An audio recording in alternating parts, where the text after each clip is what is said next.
তুমি আমার কাছে হারিয়ে যাওয়া চাবির মতো।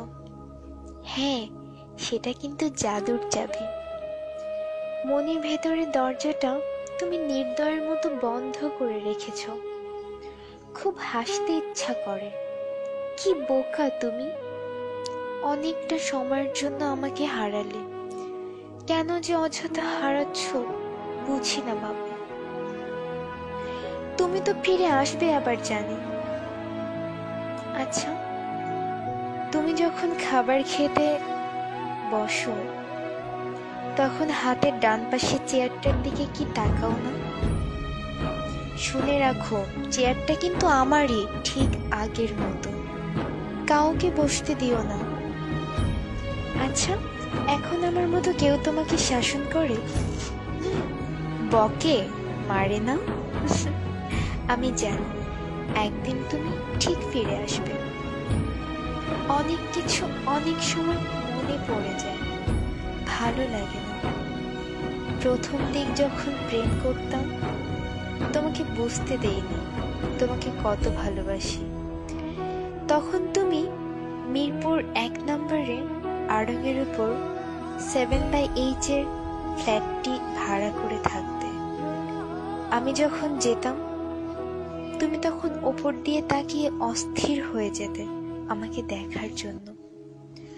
ভেবেছিলাম এই অস্থিরতা হয়তো একদিন থাকবে না, কিন্তু তুমি আমাকে ভুল প্রমাণ করে গেছো। দিন দিন মনে হতে লাগলো ভালোবাসা কি কমার জিনিস? এ তো শুধু বেড়েই চলে। প্রতিটা মুহূর্তে তোমাকে কাছ থেকে ভালোবাসার মানে বুঝেছি। তুমি আমাকে বুঝিয়েছো ভালোবাসাটা কি। ছোটবেলা থেকে নোংরা কিছু দেখতেই পারতাম না। তুমি যখন কোনো একটি কারণে খুব বমি করতে, তারপর যখন তোমাকে গোসল করিয়ে দিতাম, মাথায় পানি ঢেলে দিতাম, বিশ্বাস করো আমার অদ্ভুত শান্তি লাগতো। যখন আমি রাগ করতাম তুমি ক্লান্ত হয়ে শক্ত করে জড়িয়ে ধরে বলতে, কোথায় যাব আমাকে রেখে? এগুলো আমার মায়া জন্মাতো তোমার জন্য। চোখের সামনে ছবির মতো ভাসে। আমি তোমার চোখে আমাকে হারানোর ভয় পেতে দেখেছি, একবার নয় অনেকবার। তা কি মিথ্যা হতে পারে? আমি বিশ্বাস করতে চাই না। তুমি তোমার জীবনে যাই করো না কেন আমি তোমার অপেক্ষায় থাকব।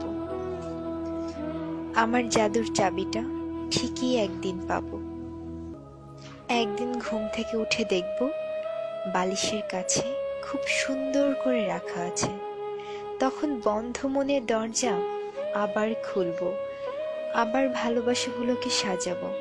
সেটা শেষ জীবন হলেও দুঃখ নেই, সত্যিই কোনো দুঃখ নেই। থাকুক না কিছু সময় দুজনের ভালোবাসাটা মলিন হয়ে বন্ধ হয়ে, তবে এতে করে ভালোবাসা কিন্তু একটু কমবে না, বরং বাড়বে। অনেকদিন হ্যাপ ডাকটা শুনি না, হ্যাপি থেকে হ্যাপ। তখন খুব বিরক্ত লাগতো, খুব রাগ হতো তোমার উপর। এখন খুব হারায়, কি যেন একটা লাগে, ঠিক বুঝে উঠতে পারি না। তবে তুমি ভালোই থাকো, আমি তোমার জন্যই বেঁচে থাকবো। শেষ নিঃশ্বাস পর্যন্ত অপেক্ষা